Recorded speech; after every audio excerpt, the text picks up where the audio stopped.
À l'époque de mes grands-parents, on voyait relativement peu d'arbres, il y avait des roseaux encore un peu partout. On vivait principalement du poisson, on vivait des anguilles, mais on pêchait encore au filet, on pêchait accessoirement aussi à l'anguillère, pour des revenus parfois qui étaient enfin, on survivait souvent, mais c'était courant dans les campagnes. On vivait avec pas grand-chose, mais on vivait. Puis parfois on était heureux. Alors ça, c'est aussi ce qui me reste de cette époque. C'est en fait la boîte à couture du poissonnier. Donc, l'été, par exemple, une de ses activités, c'était de réparer les filets qui avaient été abîmés l'hiver. Ce qui passe devant nous, c'est la Somme. C'est la rivière Somme. C'est la rivière Somme, hein. Carrément. C'est pas un canal ou un ruisseau qui s'y rejoint. C'est la rivière. Là, c'était mes grands-parents à côté. Et ils ramenaient tous les légumes au bout comme ça. Ils reprenaient avec des brouettes et les amenaient dans leur bâtiment. Ils préparaient leur fourgon, bien leur camionnette pour faire les tournées, les marchés. Ces bandes d'eau, ça correspond à chaque habitation. C'était des maraîchers. Ouais. Ce qui fait que lorsqu'ils cultivaient les hardines à l'extérieur, ils ramenaient tous les légumes sur leur barque, ils entraient dans ces languettes d'eau et ils déchargeaient leurs produits afin de les commercialiser après. C'était joli, hein, quand on voyait toutes les barques.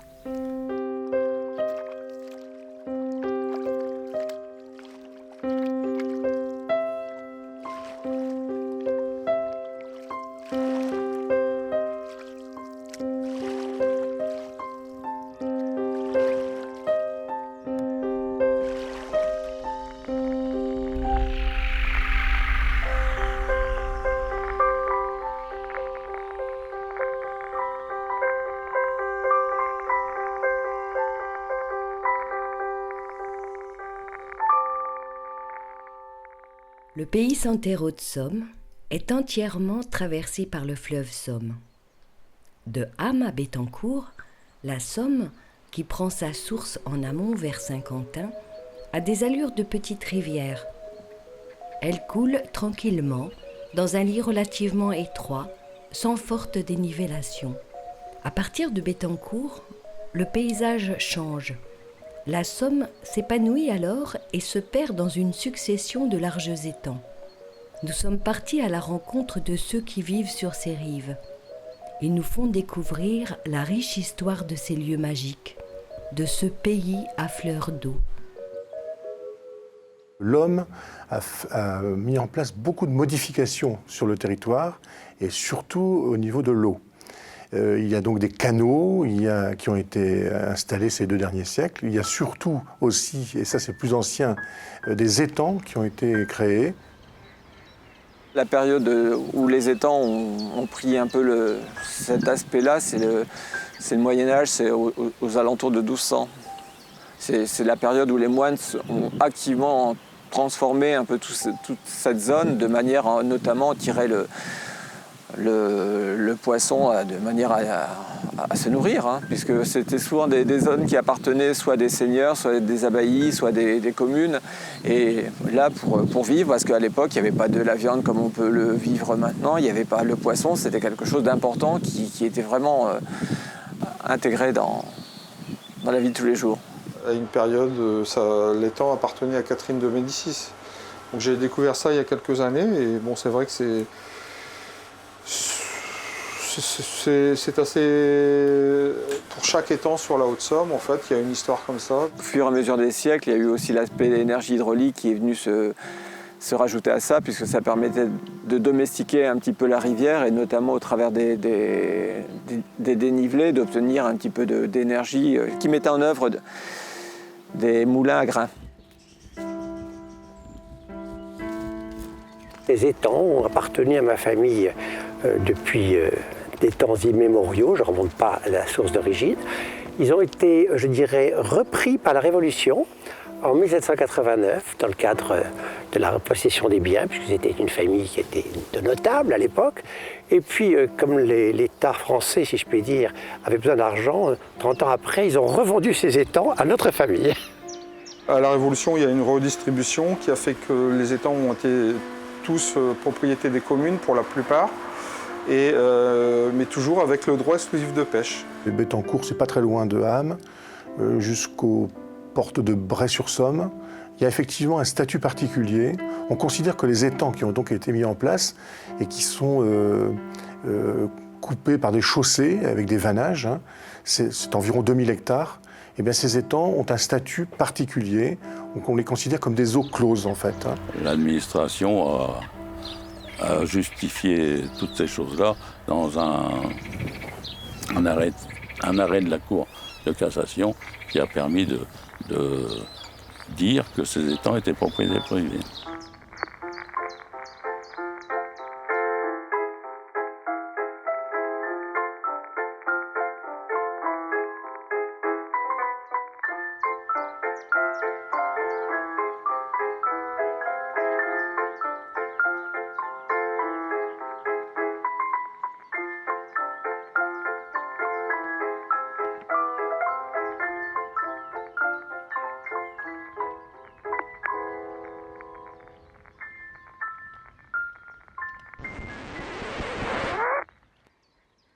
Quand on regarde les recensements avant 1850, il y avait beaucoup de poissonniers, des pêcheurs à Flamicourt et des hardiniers.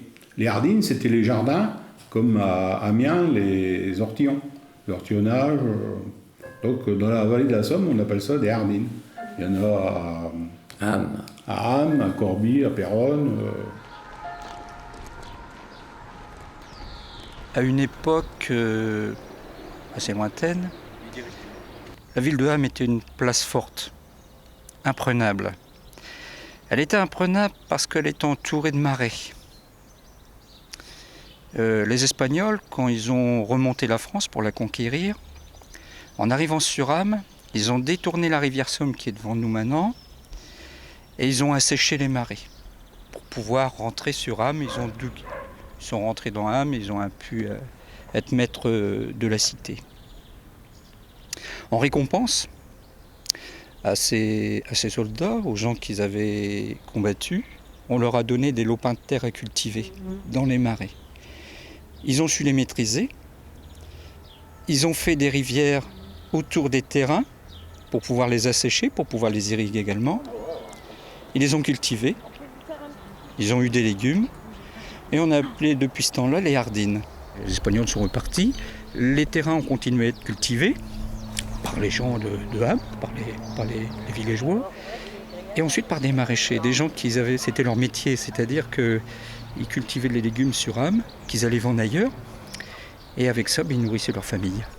Et nous sommes actuellement près d'un des anciens quais, où les gens venaient avec des barges, avec des barques à fond plat, parce que la rivière Somme n'est pas très profonde ici, pour venir y déposer leurs légumes, pour venir les vendre éventuellement sur place ici, parce qu'il y avait des marchés plus importants que maintenant, ou éventuellement pour les emmener ailleurs, du côté de Saint-Quentin. Péronne était très enclavé, dans le sens que c'était des remparts, c'était une défense importante pour Paris. Pour aller à Péronne, on ne pouvait pas parce que il y avait la rivière tout autour, c'était de l'eau autour de Péronne. Il n'y avait pas de pont. C'est-à-dire qu'il n'y avait pas de passage. Le passage qu'on connaît aujourd'hui entre sur Flamicourt, qui relie Flamicourt et Péronne, ça n'existait pas. Non. Au niveau de la gare, à l'époque il n'y avait pas de gare, mais au niveau là, si on voulait aller à Péronne, il fallait passer par Douin, faire un grand tour. Après, il y a eu un bac. Ou prendre une barque. Il y avait un marché sur l'eau, sur les berges de l'étang de Roubécourt, puisque dans les remparts de Péronne, tu avais la porte des Naviages. Il y a toujours la rue des Naviages. Oui. La rue des Naviages, c'est la rue des bateaux. Oui. Et là, une fois par semaine, les jardiniers de Flamicourt amenaient leurs poissons, leurs légumes et tout ça. Et il y avait sur la berge de l'étang un marché sur l'eau. Voilà. Là au pont, il y avait un grossiste à l'époque, pendant la guerre et avant la guerre, qui rachetait des légumes, le surplus des légumes de tous les maraîchers. Il y avait énormément de maraîchers ici, peut-être une dizaine. Oui. Chacun qui cultivait plusieurs hardines. Ah oui, mes grands-parents ils cultivaient une dizaine, mon père aussi à peu près. Il vivait de ça, il faisait les marchés, il faisait les tournées dans les villages, tous les villages autour. Marché de Rouen, marché de Nel. Il faisait le marché, mon grand-père il faisait le marché de Roissy avec un cheval avant la guerre. Après, Quand est arrivée la guerre, ils ont commencé à avoir les premières Citroën C4, là, les camionnettes, puis ils partaient avec. Mon grand-père jardinait, c'était un monsieur très droit, et mon image de lui, c'est quand il partait sur sa barque de pays, on appelle des barques à fond plat, mais qui ressemblent à celles des ortillonnages, mais sont plus petites, avec une seule rame, la perche. Il partait sur son Ardine, son petit jardin sur l'eau. C'est un ortillonnage miniature. Et donc il cultivait son petit îlot et mon père cultivait le sien. Je crois que ça appartenait à la commune, mais que le droit d'y jardiner était laissé. On les répartissait entre les gens. Mais je suppose qu'il y en avait davantage avant. Mais moi, je n'ai jamais connu que les deux de mon grand-père, celle de mon grand-père et celle de mon père. Donc, quand mon grand-père est mort, mon père a continué à cultiver les deux. Le mot Ardine, vous savez d'où ça vient? Je pense. Ça me paraît évident que ça vient de l'espagnol jardín, qui lui-même vient de l'arabe, puisque jardín en espagnol, c'est jardin.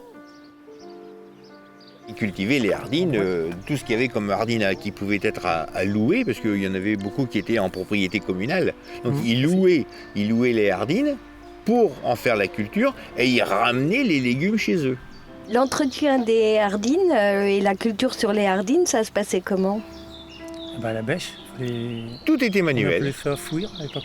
C'est la bêche, il fallait retourner et tout. L'hiver, c'était fouir. Et puis on nettoyait les fossés avec une puisette, on appelait ça une puisette. La boue, on tirait de la base, qu'on mettait sur les hardines. Ils remontaient le niveau tous les ans. Tous les ans. Enfin, ils ne remontaient pas parce que pas chaque hardine, mais comme le marais, un terrain marécageux s'affaisse. Oui. Donc ça avait tendance à se tasser. Donc ils curaient les fossés. Tout ce qui était curé des fossés était remis sur les hardines, ce qui faisait un amendement naturel. Et en même temps, ça relevait un petit peu la hardine. Donc c'était un cycle. Il est très très lourd. Et on ramène la boue au bord. Évidemment. Ça, c'est ce que faisaient tous les gens pour maintenir leur mare et leur goulette.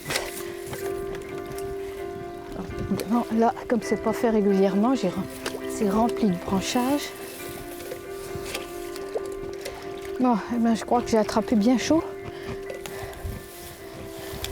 Le faucardement, c'est pour permettre l'écoulement de l'eau de la rivière. C'est pour que l'eau ne soit pas freinée. En cas de crue, que ça puisse s'écouler librement. Mais nous, comme nous avons un bateau faucard, sur toute la longueur de Somme de la commune, on faucarde nous-mêmes. Et avant, ça se faisait comment? La main. Avec un faucard, des lames de 80, puis 40-50 lames, c'est replié, puis déplié comme ça, avec une longe à chaque bout, puis tiré par les gars. Mon grand-père, il faisait, mon oncle, ça. Ça a duré 8 jours. Et là, il y avait de l'herbe. Attention, il y avait beaucoup de manifs. Après, il fallait 15 jours pour enlever l'herbe. Tout le monde était concerné. Maraîchers, tout ça, tout le monde avait des hardines. C'était les gars du métier. Tout le monde était concerné. Donc, leur intérêt, voilà. C'était de le faire. Il fallait que ce soit fait. Donc, quand ils voyaient que l'eau, elle montait, la végétation, l'eau, elle montait, il fallait faire le faucardement. Ils se disaient, mettez d'accord, ils disaient, bon, on va faucarder la semaine prochaine. Sinon, ils étaient inondés. Nous, on a arrêté dans fin des années 70. Mes grands-parents, 72, 70, 72. Avec la modernisation, ça s'est perdu. Il y a eu de moins en moins. Puis dans les années fin 70, il n'y avait plus de professionnels, terminé. Pourquoi ça s'est arrêté? C'était plus rentable. Il y avait des cultures intensives. Voilà, cultures intensives. Ils ont décalé cette production maraîchère, elle s'est décalée en culture de plein champ.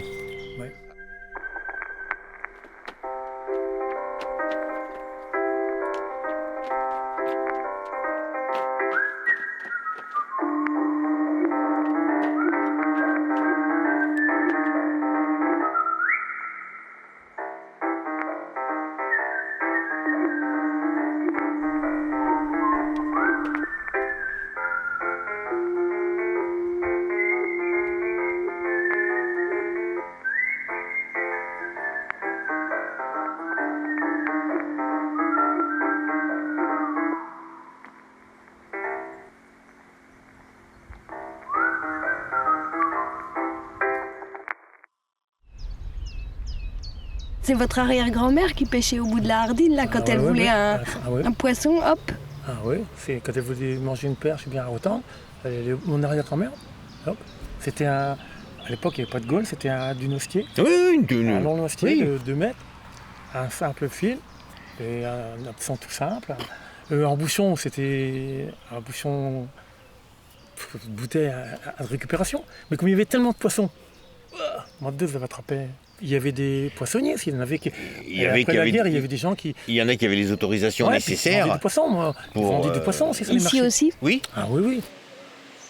Alors là, on a les bottes des poissonniers, hein, donc les bottes qui existaient avant l'arrivée du caoutchouc. En fait, c'est simplement des sabots de bois qui sont surmontés de cuir.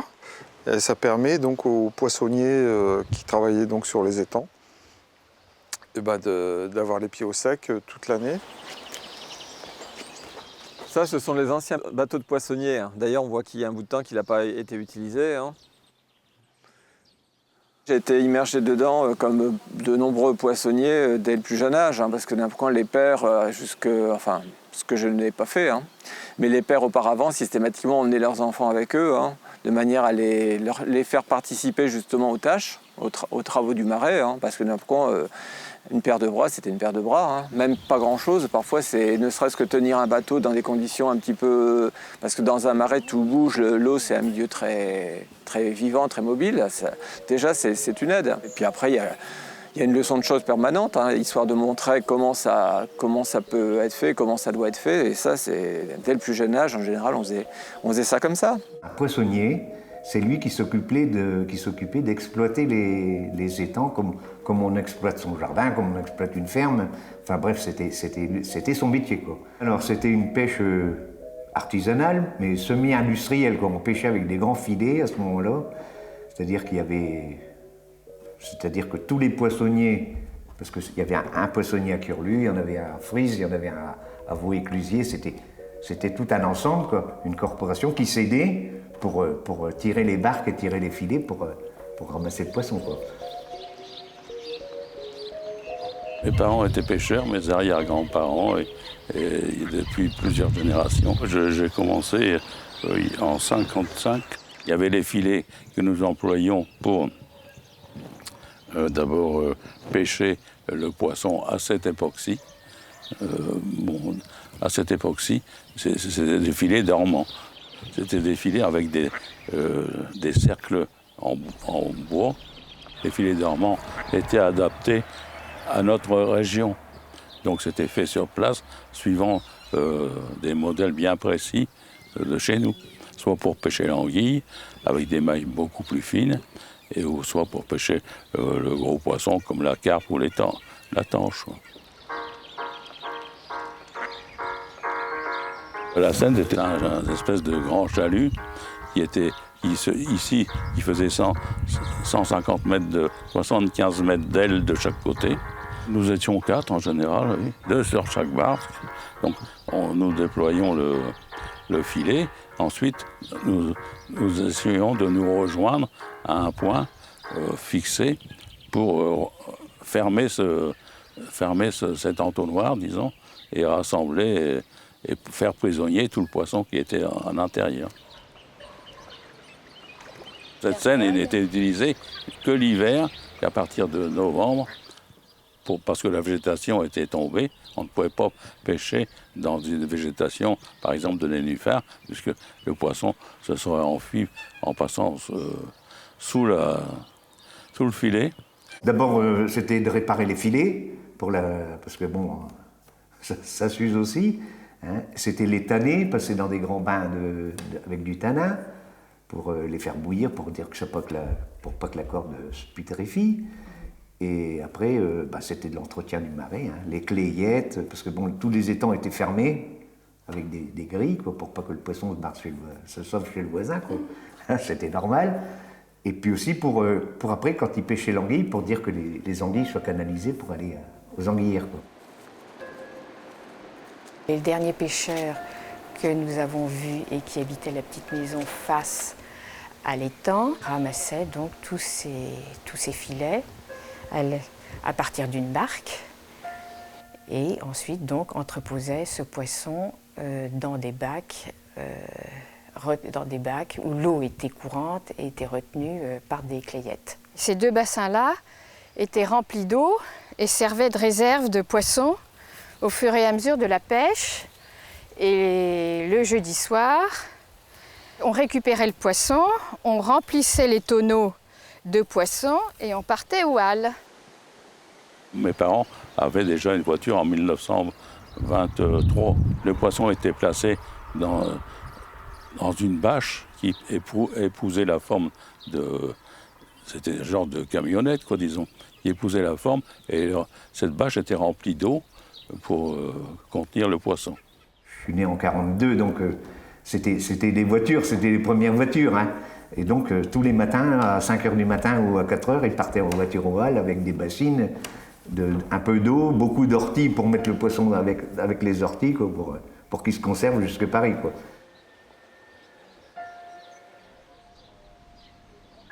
Après, ça a été terminé, puisque nous avions installé avec mon fils une société pour fumer les anguilles.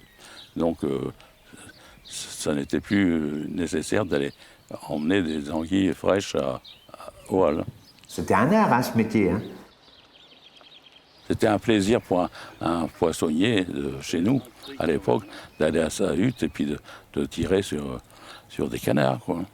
C'était pas comme aujourd'hui, on ne tuait pas un canard ou deux, c'était vraiment des chasses aux canards, quoi. Il y en avait pas mal de tués tous les ans. Hein. C'était vraiment un deuxième revenu. C'était un deuxième revenu, oui.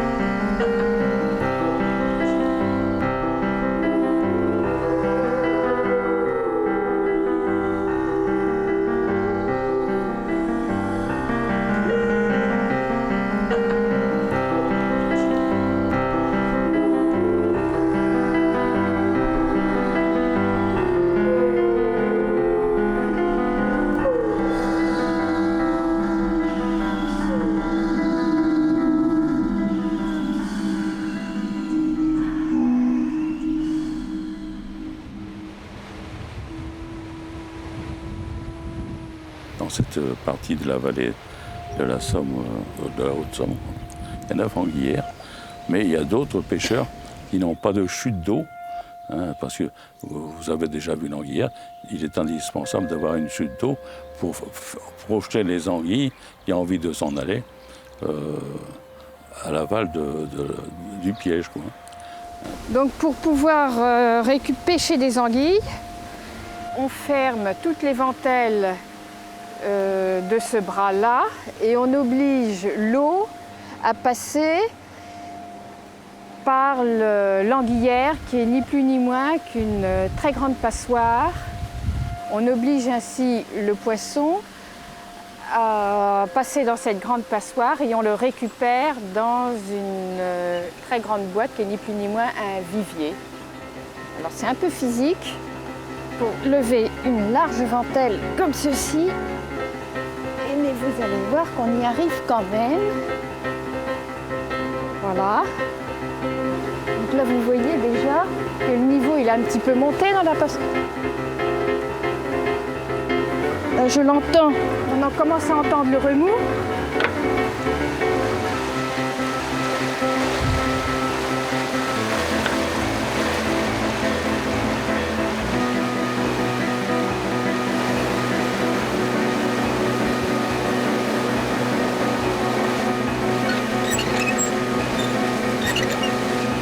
Taper contre la grille qui est perpendiculaire à l'avancée.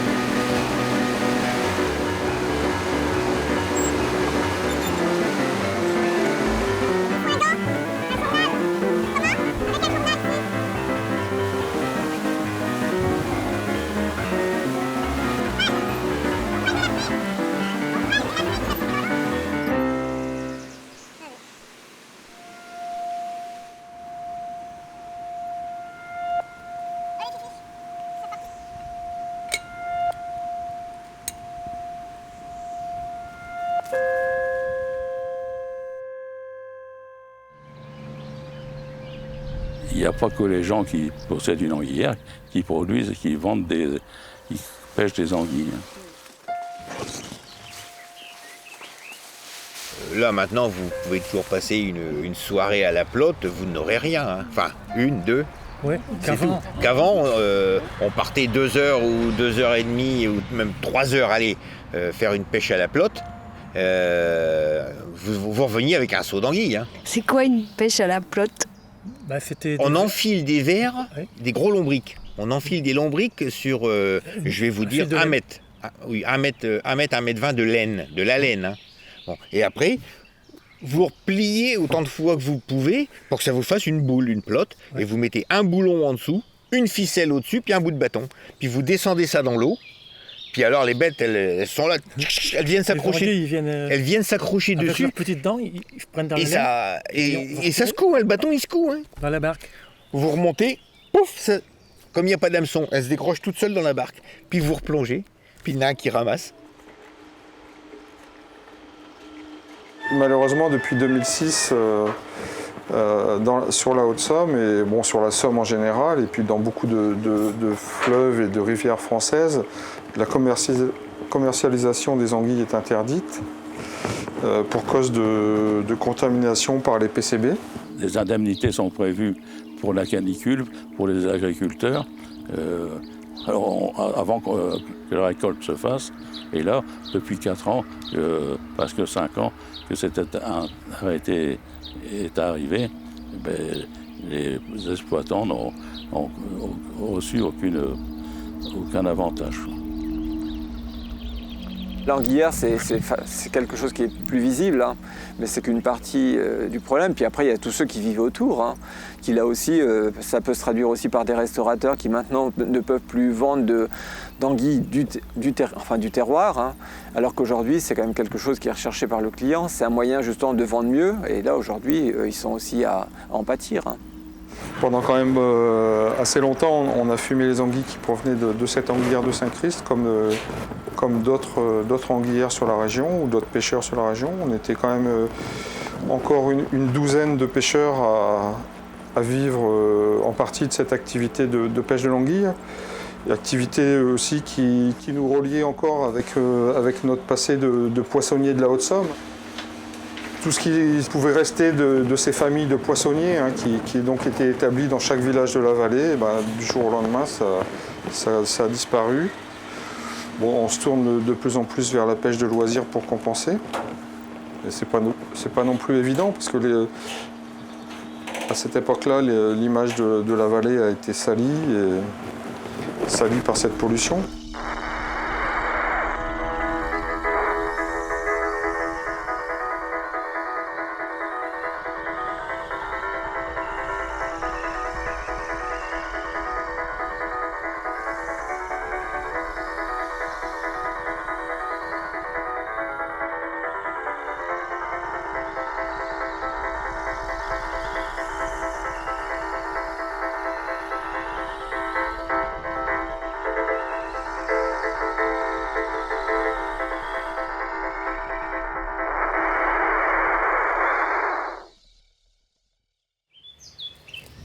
Il y a vraiment eu un changement dans les années 60-70,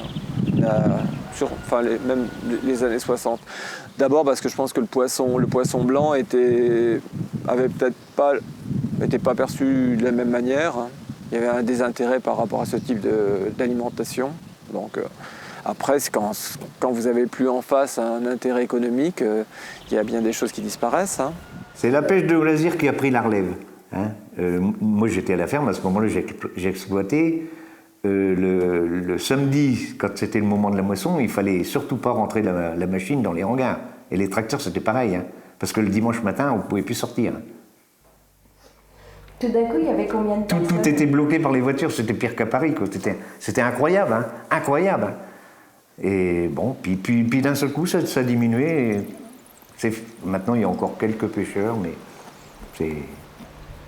À Farny, le dimanche, on pouvait voir combien de personnes ? Oh, je sais pas, 150 pêcheurs au moins. Hein. Oh, oui, d'après le nombre de voitures, oui. Et bon, en plus, il y avait les pêcheurs et il y avait les femmes qui venaient avec les enfants. où on a eu à la fois plus de congés payés, l'arrivée de l'autoroute A1 qui a permis aux pêcheurs du Nord ou de la région parisienne de venir chez nous.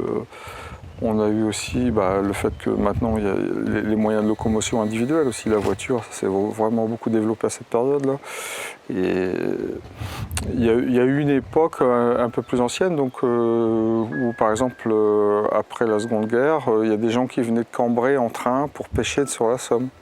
Ça c'est avec leur matériel de pêche et tout, et ils descendaient à la gare de Pont-les-Bry et ils venaient pêcher. Les gens se déplaçaient du nord du Pas-de-Calais, faisaient construire ce qu'on appelait des chalets, c'est-à-dire des petites maisons, ce qu'on appelle maintenant habitat léger, au bord des étangs, rue des Clusiers, où avait une caravane, et donc louaient des actions de pêche et venaient souvent faire la fête aussi le week-end.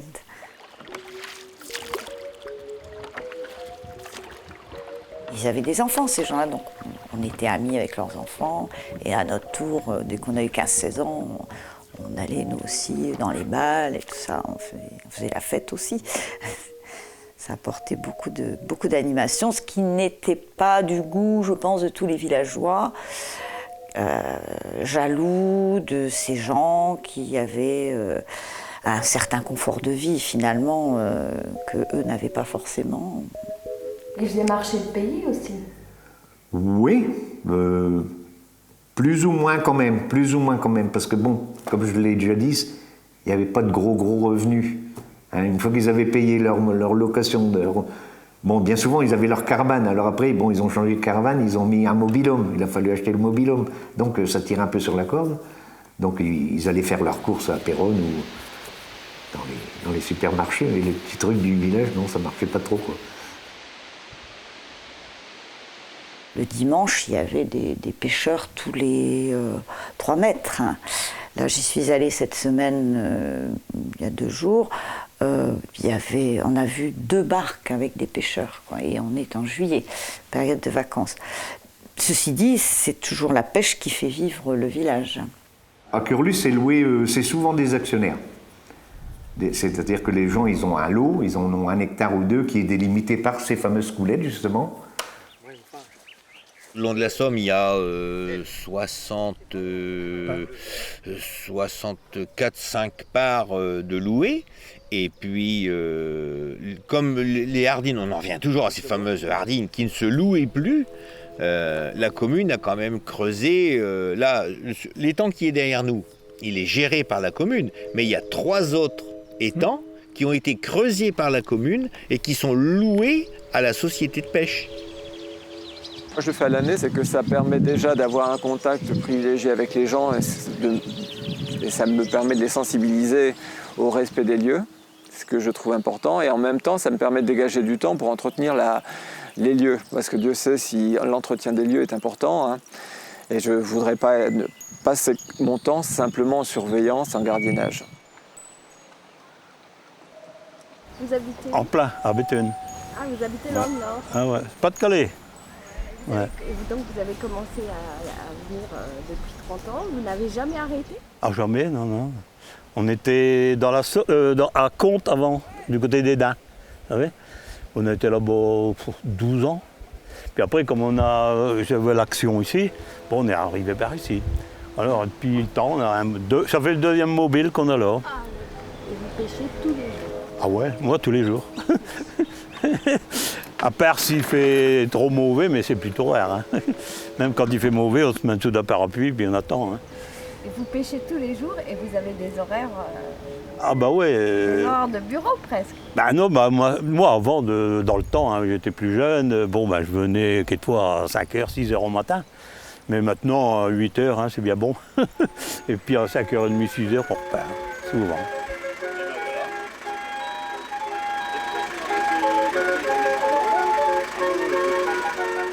Nous, on vient depuis les années 79-80 voir mes parents. On venait les week-ends de temps en temps voir mes parents. Et après, en 91, on a loué cette parcelle ici. On a acheté le mobil-home qui était dessus. Et puis le milieu nous plaisait bien, c'était tranquille. Pour les enfants, c'était idéal. Mon mari était pêcheur et avec mon père, ils ont pêché. Voilà. Votre papa, lui, il venait depuis quelle époque? Oui, cette époque-là. Puis lui, il était en retraite très tôt du fait qu'il était mineur. Et puis il a eu sa retraite. Et puis comme il était pêcheur, il est venu ici s'installer, quoi. Enfin, il venait les week-ends. Et puis après, il est resté des semaines tout le temps, quoi. Voilà. C'était un peu sauvage. D'ailleurs, il y avait plein de haies, d'arbres là. Au travail, il n'y avait pas beaucoup de mobilhommes, il y avait des caravanes ici. Et puis après, tout a été abattu parce que tout le monde voulait accéder à la pêche. Donc tout était abattu, puis les niveaux, les berges ont été refaites, quoi. Donc voilà. Avant, c'était un peu plus simple, peut-être. C'était le milieu ouvrier, vraiment le bastion ouvrier ici. Maintenant, ils ont sélectionné les gens, quoi. Bon, pour acheter un mobil-homme, il faut déjà avoir de l'argent, il faut pas... Hein. Avant, on visait surtout la classe ouvrière. C'est des caravanes, des gens modestes, un peu. Maintenant, c'est des gens modestes aussi, mais ils sont un peu plus d'argent, ils travaillent à deux ou des trucs comme ça. Ou des retraités qui ont demandé retraite. C'est le domaine de la Canardière. C'est un domaine de pêche, donc avec 56 emplacements, donc beaucoup de chalets, quelques caravanes, encore quelques mobilhomes. Et c'est un domaine de pêche, c'est-à-dire que tous les gens, on va commencer à faire des locations, mais tous les gens sont propriétaires du bien qui est sur le terrain. Donc ils sont propriétaires de leur chalet, et donc ils payent un abonnement à l'année, et puis donc ils pêchent comme ils veulent, quoi. Il a fallu remettre tout le camping sur, on va dire, aux normes, électricité, eau, assainissement. Revoir, faire sortir certaines caravanes qui n'étaient plus adaptées au milieu. Et aujourd'hui, on travaille pour adapter les chalets dans un milieu naturel, tout soit en harmonie. La passion, des fois, elle a un certain prix. Donc aujourd'hui, il y a des frais d'entretien et tout ça qui ne sont pratiquement, si on prend le rapport du camping, les frais d'entretien et tout ça sont le double du rapport du camping. Mon travail, consiste à faire les cartes pour les pêcheurs, quoi. C'est 4 € la demi-journée, 7 € la journée, et gratuit pour les enfants. Donc ici, c'est un étang qui est communal. Communal, oui. Je fais l'entretien, je fais à peu près tout moi-même, oui. Tous les étangs. J'ai pas de garde communale, quoi. Ça n'est pas. Je fais moi-même, tout moi-même. C'est pour ça que j'étais accidenté, quoi. Vous faisiez quoi? Élaguer les branches. Je suis tombé. Alors, je m'en rappelle plus, j'ai un trou de mémoire.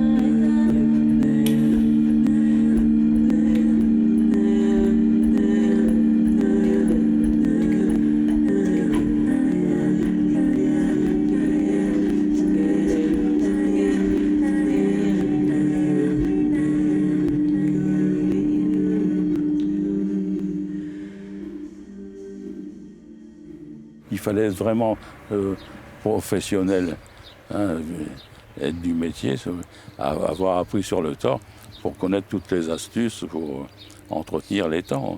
Il y a peu de monde maintenant sur les marais. Avant, c'était l'entretien systématique et journalier. On extrayait les herbes, le mouron qui servait d'engrais pour les champs. On fauchait les roseaux.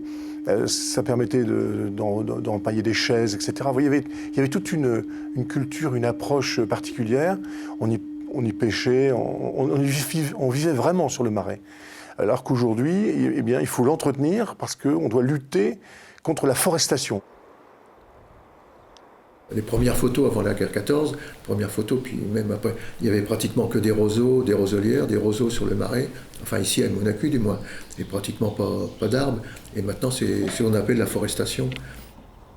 Il y a des plantes invasives qui se développent et qui n'avaient pas il y a encore 20 ans, 30 ans. par exemple la jussie ou d'autres plantes aussi, j'ai plus le nom en tête. Et ça, il faut absolument les arracher. C'est comme du chien dans les champs. Il faut absolument, sinon, on ne pourra plus pénétrer dans les... C'est une plante qui vient d'où? Des jardineries.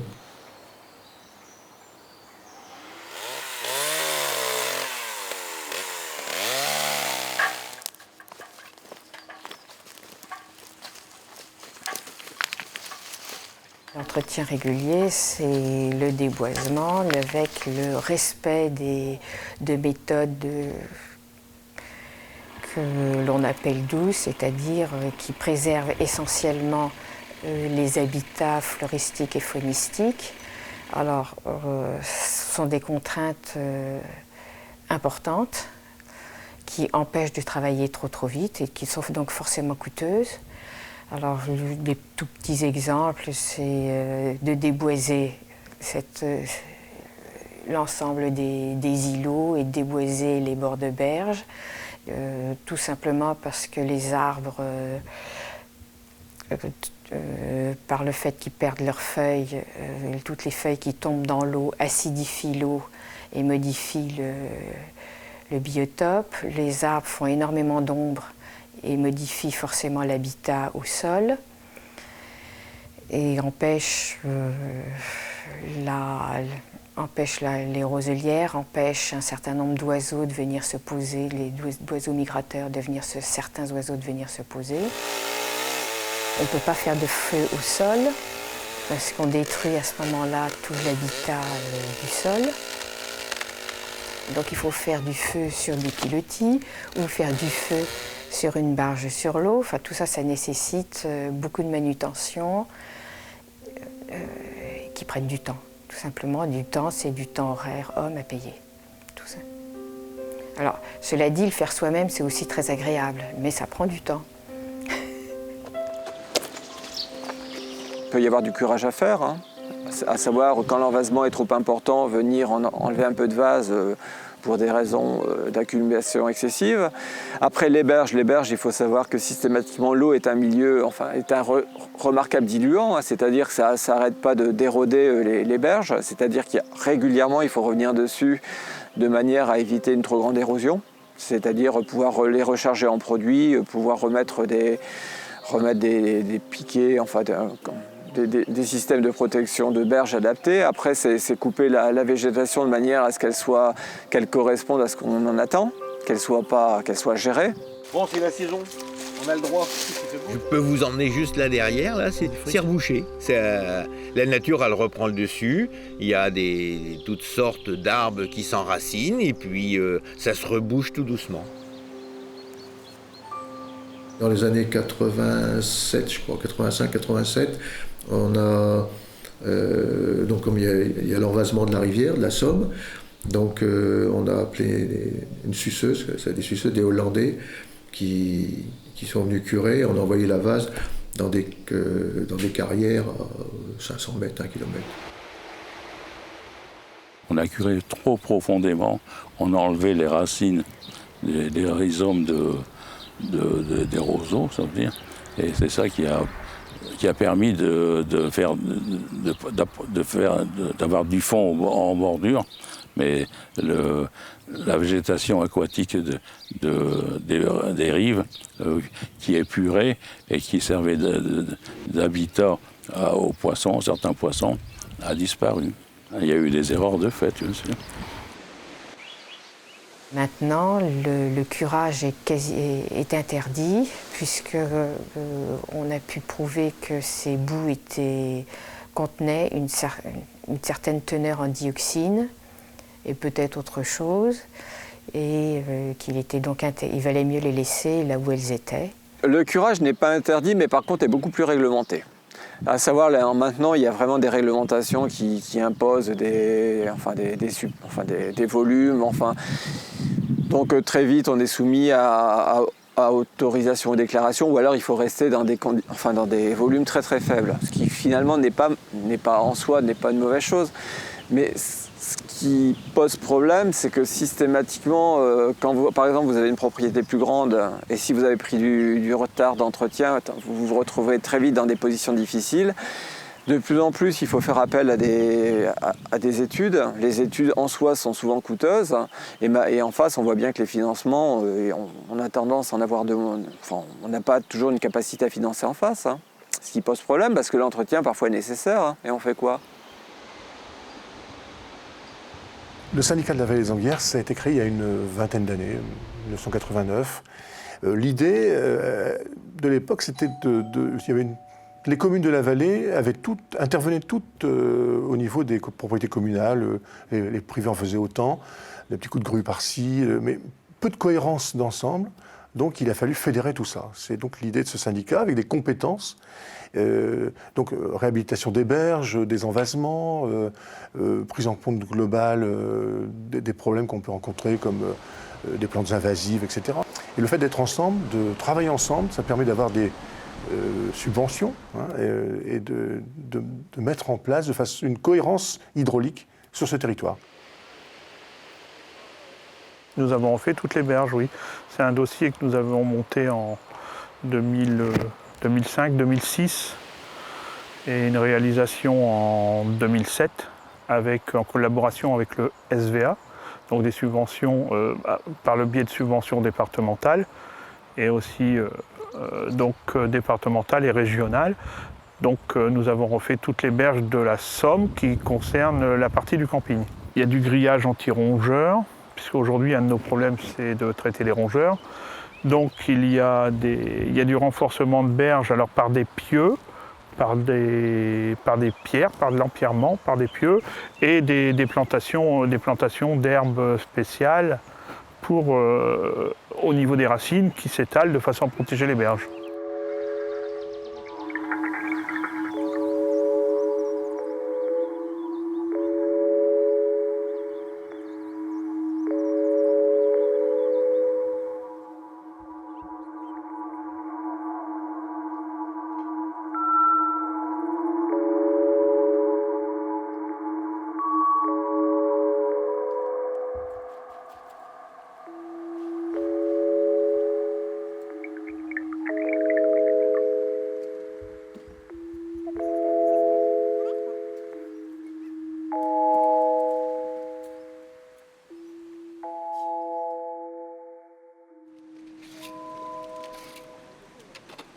Naturellement, comme le cours d'eau entraîne des débris de feuilles, des débris d'arbres, des débris de roseaux, des débris de nénuphars, tous ces débris sont emprisonnés sur les clayettes.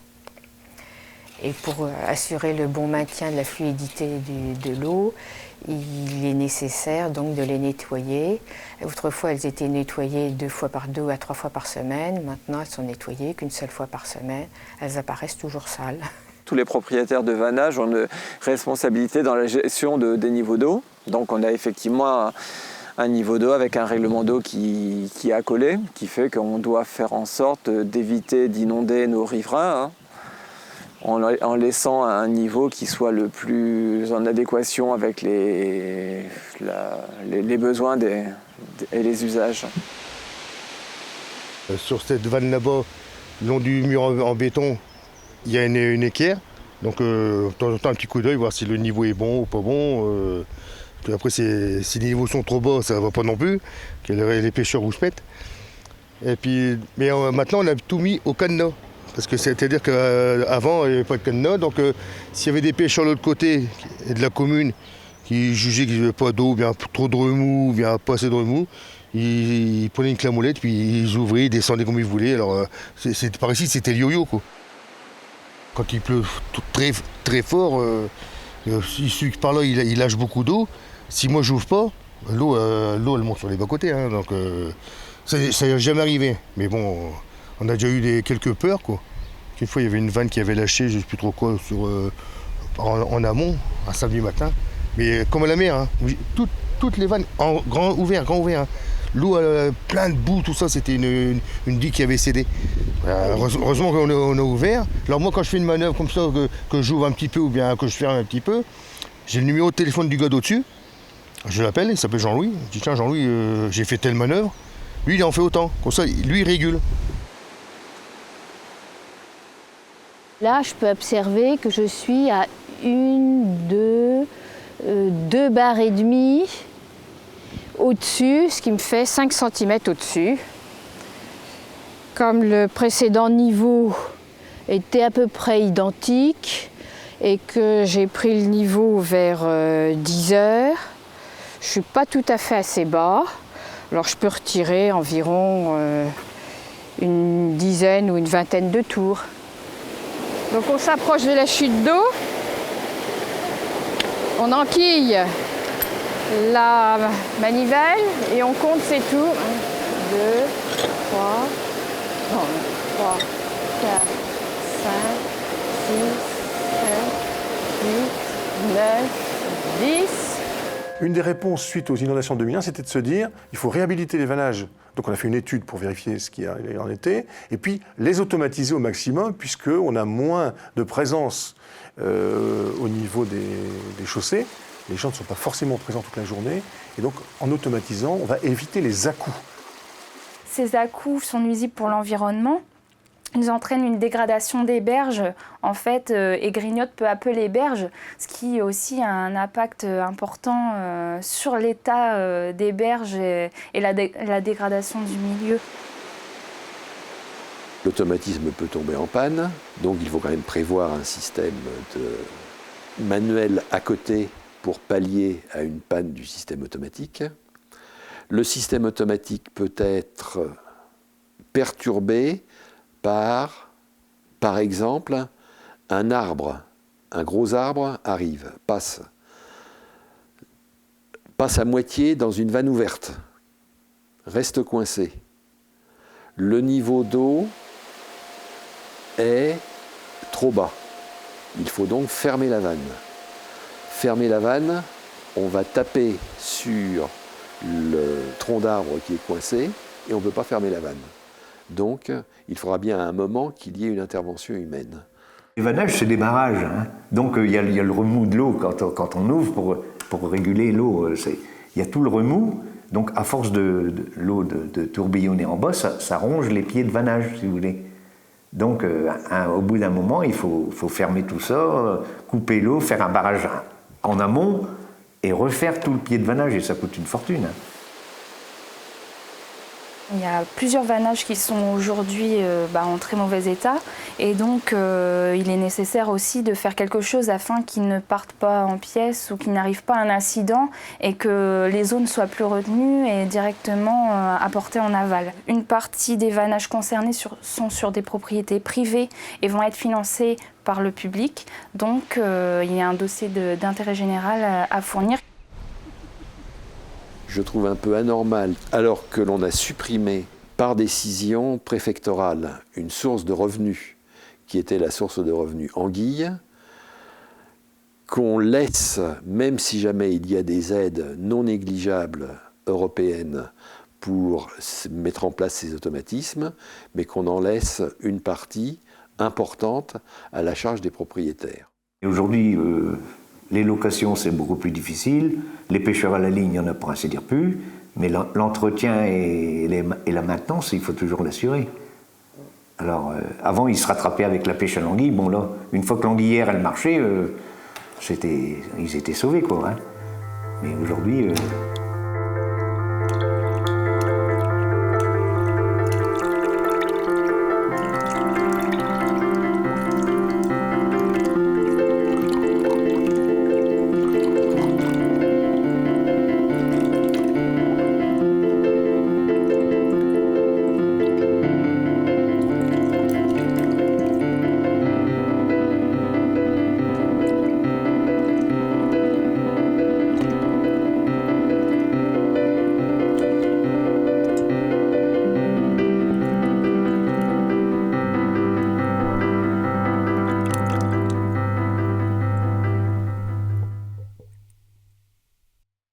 Un endroit comme ici, pour la pêche des anguilles, ça représente à peu près 10 000 €. Donc ce qui a été perdu, en général, ça se traduit par un trou de ceinture en plus. Il n'y a pas de miracle. Hein. Croire que systématiquement on peut créer de la richesse quand on vous apporte en même temps un problème de commercialisation, donc des rentrées en moins. En même temps, on impacte la visibilité sur les lieux, puisqu'on dit attention, il y a une pollution. Il est sûr qu'en même temps, au niveau du tourisme, vous n'allez pas compenser. Alors que la qualité de l'eau s'améliorait, il y a une chose sur laquelle on n'imaginait pas que ce soit possible, c'est que les sédiments, les vases de nos étangs, elles étaient polluées avec des pollutions, ce qu'on appelle pollution historique et diffuse, des pollutions plus anciennes, donc, et avec des produits qui se fixent, qui fuient l'eau, mais qui se fixent dans les sédiments.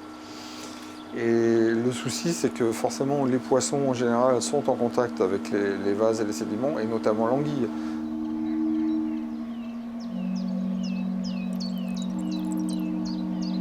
C'est facile de dire, oui, c'est diffus historique, donc globalement, on ne peut pas trouver de responsable, on ne peut pas y faire grand-chose. En plus, on n'a aucun moyen d'enlever ou de décontaminer. Donc, en fait, en gros, c'est la fatalité. Saint-Quentin a eu quand même une activité industrielle assez forte pendant suffisamment longtemps.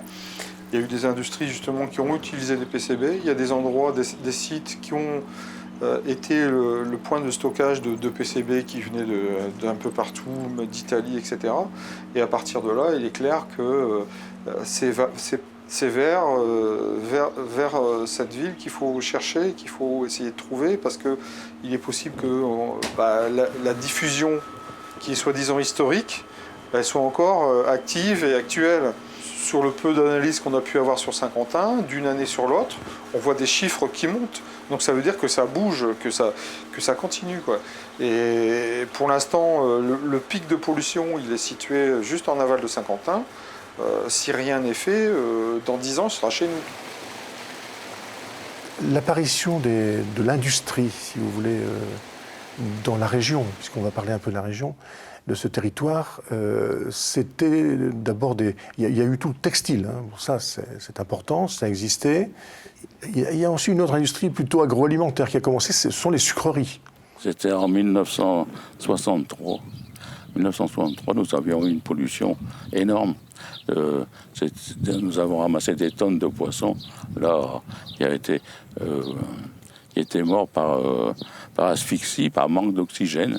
Les produits qui étaient déversés privaient l'eau d'oxygène. Et bon, le poisson ne peut pas résister à une grosse période de manque d'oxygène. Nous avions porté plainte, j'avais fait porter plainte à mon patron, c'était en dernier, pour lui dire que, pour prouver que l'usine était bien une des coupables de la pollution des étangs. Il y avait des centaines de poissons, le ventre en l'air, qui descendaient le courant comme ça. C'était catastrophique. C'était pas tout le temps. Ah non, c'était pas tout le temps. Non, heureusement. Mais plusieurs fois dans l'année, des fois. On se rend bien compte qu'il ne peut pas y avoir que des effets bénéfiques. On lâche un toxique, il est évident qu'on ne maîtrise pas totalement son comportement et la façon dont ça va entrer en interaction avec le milieu. Hein. Mais les phytosanitaires, c'est les produits qui sont utilisés dans l'agriculture. Comment ça se retrouve dans les étangs ? Par le biais d'un effet de ruissellement, par exemple, une pluie qui arrive de manière un peu brutale après un traitement, c'est sûr que systématiquement c'est lessivé. Hein. Et après, l'eau, elle va au point le plus bas, et les étangs, par définition, sont le point le plus bas.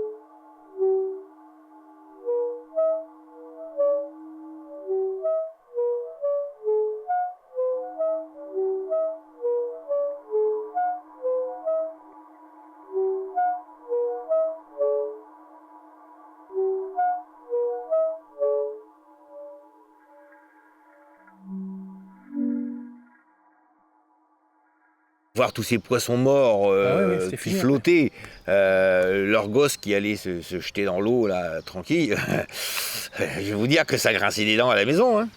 À quel endroit vous vous baignez? Là, pas très loin, là, au pont de la Somme. 30 mètres du pont. Là. Il y avait un agriculteur bien sympathique, et il avait fait un espèce de ponton, c'était au bout, quoi. Et on demandait l'autorisation, qu'il nous accordait à chaque fois.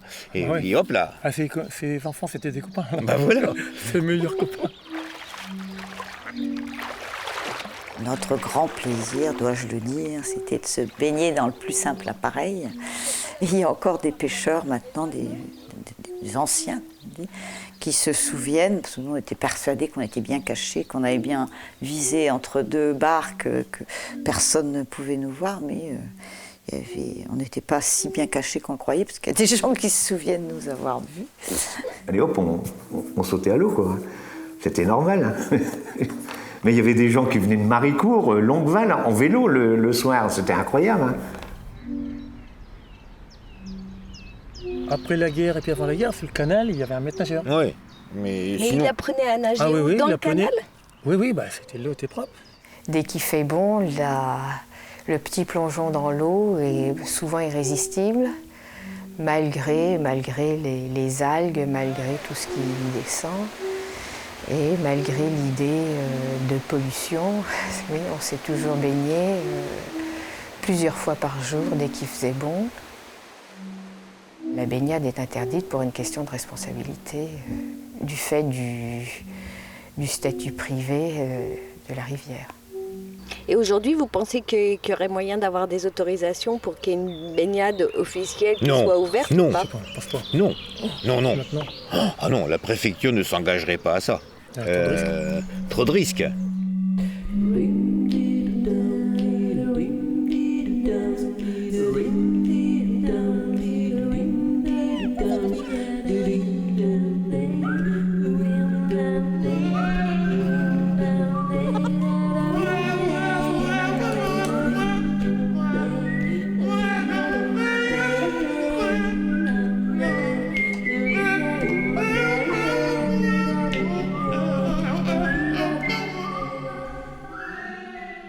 Natura 2000 est un réseau européen en fait, qui vise à favoriser la diversité des habitats, donc des milieux naturels, mais aussi des espèces. Le site Natura 2000, Moyenne Vallée de la Somme comme il s'appelle, s'étend de Cléry-sur-Somme, donc juste en amont de Péronne, jusqu'à Corbie. Sur ce site, il y a en ce moment en cours 6 contrats. Le projet qui est en cours avec monsieur et madame Tillier sur Farny est un contrat qui vise la première année à déboiser. En fait, on a fait un déboisement de 1 hectare d'îlots. En fait, c'était plusieurs îlots dans le Marais, donc il y a eu un déboisement et maintenant les actions visent à conserver donc, la gestion de tous les rejets des ligneux. Donc tout ce qui est arbre, on va continuer à les couper pour pas qu'ils reprennent le dessus. Il y a ça, et sur ce contrat-là, on a aussi une gestion des espèces invasives. Il faut savoir que c'est très vite très coûteux, ça représente des sommes, plusieurs dizaines de milliers d'euros par hectare. Hein. Si effectivement le public n'agit pas, on ne peut pas le faire. Mais là aussi, comme il y a une sorte de deal qui a été fait entre l'Europe et la France a pris des engagements de manière à le faire. Si elle ne le fait pas systématiquement, il faut savoir qu'elle peut se mettre en état de défaillance et là, ça lui coûtera très cher. Donc, dans le but de sauvegarder une certaine nature, un contrat a été pris et justement, ceux qui sont sur le terrain participent de cette action. Les étangs actuellement posent en règle générale le problème du rapport entre le privé et le public. Les obligations Natura 2000, on peut considérer que c'est quelque chose de raisonnable. Ce qui est beaucoup plus discutable, c'est que le public impose des obligations sans prévoir des compensations financières. Les réglementations deviennent de plus en plus contraignantes parce qu'effectivement, il y a des problèmes de pollution, il y a des problèmes de sensibilité du milieu. Donc il faut trouver des protections. Mais c'est vrai que parfois, il y a peut-être un manque de dialogue entre le décideur et celui qui est sur le terrain, parce que le décideur ne se rend pas toujours compte de tous les impacts qu'il peut y avoir de déréglementation qu'il a prises, parce que tout est infiniment complexe, hein, et parfois le petit problème qui va générer des gros impacts, hein, des dommages collatéraux importants, c'est celui qu'on ne verra pas. Hein. Le bon niveau d'intervention, c'est déjà ce qui est possible et ce qui fait le moins de mal possible. De plus en plus, on s'aperçoit que parfois, on est plutôt dans une politique où il faut avoir le juste niveau d'intervention. Ça veut dire que derrière, il y a une prise en compte, il y a un savoir-faire, il y a une expertise. Ça peut être simplement les gens du terrain, hein, parce que l'expertise, c'est une connaissance qui peut être emmagasinée au quotidien, parce que ce n'est pas systématiquement quelque chose qui vient de l'extérieur, hein, où on veut vous calquer un modèle qui ne correspond pas du tout à la réalité du lieu. C'est pour ça qu'il va falloir prendre en compte vraiment au niveau le plus fin. Et ça, c'est quelque chose de compliqué, mais qui sera peut-être l'exigence de demain.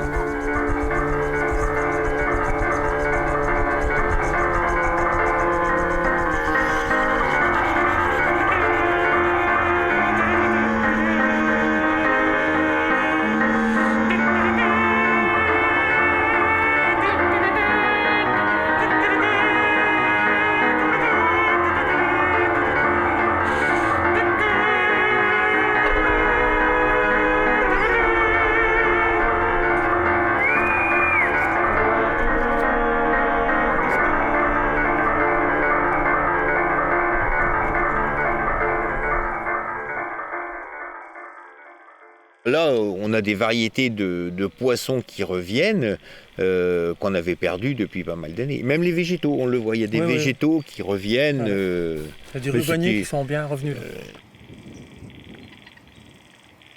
Moi, depuis 2006, donc, au sein de l'association, je mène un combat justement pour un retour à un état qui nous permette effectivement d'élever et de pêcher des anguilles, en sachant que ça peut mettre 10 ans, 20 ans, 30 ans. Mais moi, je m'en fous, je suis quelqu'un d'optimiste et je me dis que je préfère faire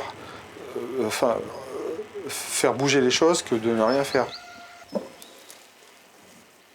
Si on fait tout ce travail-là au milieu de la nature, même si c'est un travail dur, il y a toujours l'observation des oiseaux, l'observation des lumières, des contrastes qui est toujours changeant et qui sont peut-être presque plus beaux l'hiver que l'été, sans doute parce qu'on profite plus du lever du soleil et du coucher du soleil, certainement.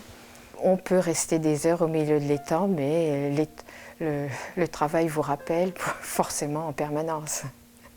Il y a ce rôle affectif qui est quand même très, très prenant parce qu'il y a la part familiale. Puis après, on le ressent aussi un peu à la façon des Indiens, hein, qui ont l'impression qu'ils sont en charge de quelque chose et qu'il faut le transmettre aux générations futures. Ça, c'est évident. Hein.